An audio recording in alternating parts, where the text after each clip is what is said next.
Assalamualaikum warahmatullahi wabarakatuh. Selamat berjumpa kembali dengan kami di kanal YouTube 1001 Ide. Pada video ini kita akan membahas mata pelajaran Pendidikan Agama Islam dan Budi Pekerti. Kelas 9 halaman 234 sampai dengan 237 Kurikulum Merdeka. Halaman ini termasuk ke dalam pembelajaran bab yang ke-9, yaitu mengenal imam mazhab, ibadah semakin mantap, pembahasan lengkapnya pada semester yang kedua. Sebelum lanjut pada video pembahasan, kami mengucapkan terima kasih atas dukungannya terhadap perkembangan channel ini, yaitu dengan menekan tombol subscribe dan mengaktifkan tombol notifikasinya untuk mendapatkan informasi terbaru dari channel ini. Perhatikan pada halaman 234. Untuk soal pada bagian yang kedua, mari berlatih. Petunjuknya adalah berilah tanda silang pada huruf A, B, C, atau D yang Anda anggap jawaban paling benar. Yang pertama adalah pengertian mazhab yang paling tepat adalah titik-titik. Pilihannya A, kumpulan hukum Islam yang tidak terdapat dalam Al-Quran dan hadis Rasulullah Shallallahu Alaihi Wasallam. Yang B, keahlian yang dimiliki imam mujtahid tentang Al-Quran dan hadis Rasulullah Shallallahu Alaihi Wasallam. Yang C, fatwa atau pendapat seorang imam mujtahid tentang hukum suatu peristiwa yang berdasarkan Al-Quran dan hadis. Serta D adalah pendapat seorang imam yang sering ditunjuk menjadi pemimpin acara keagamaan di wilayah tersebut.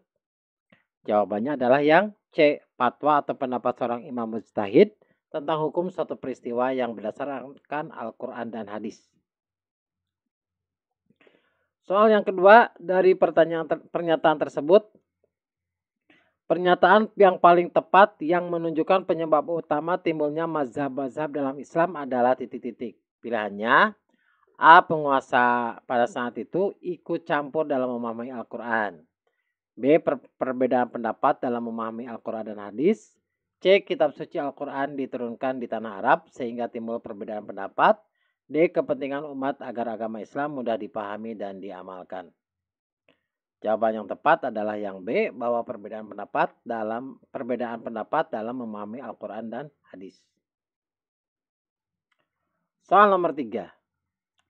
Menurut para tokoh Islam di Indonesia, imam mazhab yang paling banyak diikuti di Indonesia adalah titik-titik. Pilihannya adalah A, mazhab Hanafi, B, mazhab Maliki, C, mazhab Hambali, dan D, mazhab Syafi'i. Maka jawabannya adalah mazhab Syafi'i. Soal yang keempat. Salah satu karya dari imam mazhab adalah kitab Al-Muwatta. Kitab tersebut merupakan hasil karya titik-titik. Pilihannya A, mazhab Hanafi, B, mazhab Maliki, C, mazhab Hambali, dan D, mazhab Syafi'i. Berarti ini adalah karya dari Imam Maliki.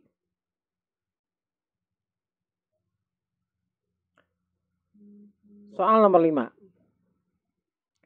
Penetapan suatu hukum atas perkara yang baru yang belum ada dalam nas dengan berdasarkan hukum yang sudah ada dalam nas karena memiliki kesamaan dalam ilat atau sebab dinamakan titik-titik. Pilihannya A, ijma, B, qiyas, C, ijtihad, dan D, fatwa. Jawaban yang paling tepat adalah yang B, yaitu qiyas. Soal yang ke-6. Pengertian ittiba yang paling tepat adalah titik-titik. Pilihannya A, mengambil suatu pendapat dari orang lain tanpa mengetahui alasan atau dalil naklinya. B, memberikan pendapat kepada orang lain disertai alasan atau dalil naklinya.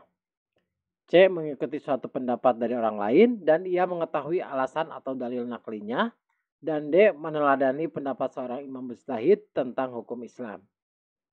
Jawaban yang tepat adalah yang C, yaitu mengikuti suatu pendapat dari orang lain dan dia mengetahui alasan atau dalil naklinya.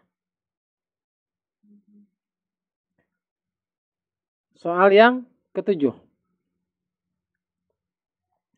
Apabila seseorang mengambil suatu pendapat orang lain dan tidak mengetahui alasan pendapat tersebut, dalam ilmu fikih disebut titik-titik.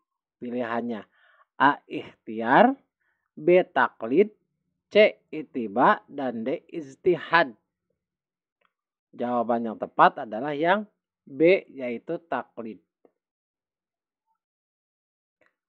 Soal nomor 8. Sikap Rasulullah Shallallahu Alaihi Wasallam yang membenarkan jawaban Muaz bin Jabal tentang cara memutuskan suatu hukum ketika diutus menjadi hakim di Yaman merupakan dalil nakli tentang titik-titik. Pilihannya adalah A. Tugas dan tanggung jawab hakim, B. Keadilan seorang hakim, C. Dasar hukum ijtihad, dan D. Harus berpegang teguh Al-Quran dan Hadis. Jawabannya adalah C. Dasar hukum ijtihad. Soal yang ke-9. Perhatikan firman Allah berikut. Ini surat Ali Imran ayat 31.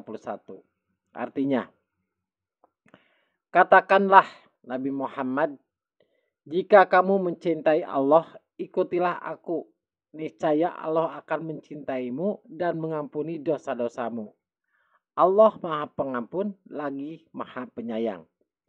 Ayat tersebut merupakan dalil nakli yang berhubungan dengan titik-titik. A. Ittiba, B. Ijtihad, C. Talfik, dan D. Taklid.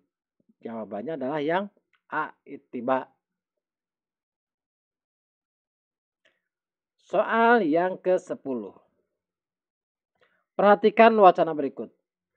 Sebelum masuk bulan Ramadan, para ulama mencurahkan segala daya dan akal pikiran untuk menentukan awal bulan suci Ramadan. Sikap para ulama dalam wacana tersebut merupakan contoh dari titik-titik. A. Talfik, B. Ittiba, C. Taklid, dan D. Ijtihad.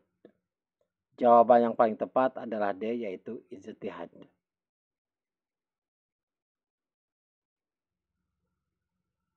Selanjutnya, pada halaman 230, jawablah pertanyaan beri bawah ini dengan benar. Ini adalah soal esai. Jelaskan pentingnya bermazhab dalam fikih. Ini alternatif jawabannya. Bahwa bermazhab dalam fikih sangat penting bagi seorang mukmin. Alasannya agar pemahaman ajaran agama dan praktik beribadahnya benar sebagaimana yang dimaksud di dalam nas Al-Quran. Selanjutnya, soal yang kedua. Siapa sajakah imam mazhab dalam fikih?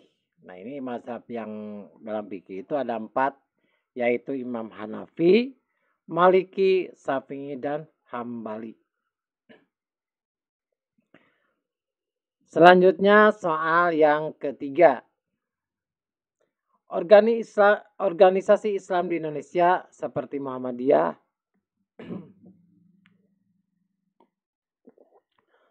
Nahdlatul Ulama atau NU, Persis, dan sebagainya.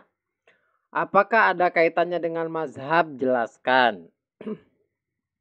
Maka alternatif jawabannya adalah dalam konteks di Indonesia, artinya organisasi Islam di Indonesia, organisasi Islam seperti Muhammadiyah, Nahdlatul Ulama atau MU, dan Persatuan Islam atau Persis memang memiliki keterkaitan dengan mazhab. Meskipun pendekatannya bisa berbeda-beda. Soal yang keempat. Dalam menetapkan hukum, semua imam mazhab menjadikan nas sebagai sumber yang paling utama. Jelaskan maksudnya. Maka alternatif jawabannya bahwa semua imam mazhab menjadikan nas sebagai sumber yang paling utama karena nas Al-Quran lebih pantas disebut sebagai kitab petunjuk untuk standar moral perilaku manusia. Selanjutnya soal yang kelima. Mengapa aqwal as-sahabah atau perkataan para sahabat dijadikan sebagai salah satu dasar dalam menetapkan hukum?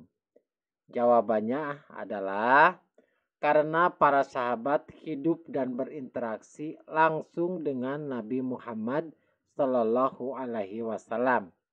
Mereka mendengar, melihat, dan memahami ajaran Islam dari sumber yang pertama, yaitu Rasulullah Shallallahu Alaihi Wasallam. Sehingga pandangan dan praktek mereka memiliki otoritas yang tinggi. Demikianlah video pembahasan mata pelajaran pendidikan agama Islam dan budi pekerti. Semoga pembahasan soal-soal ini bermanfaat dan kami mengucapkan terima kasih. Assalamualaikum warahmatullahi wabarakatuh.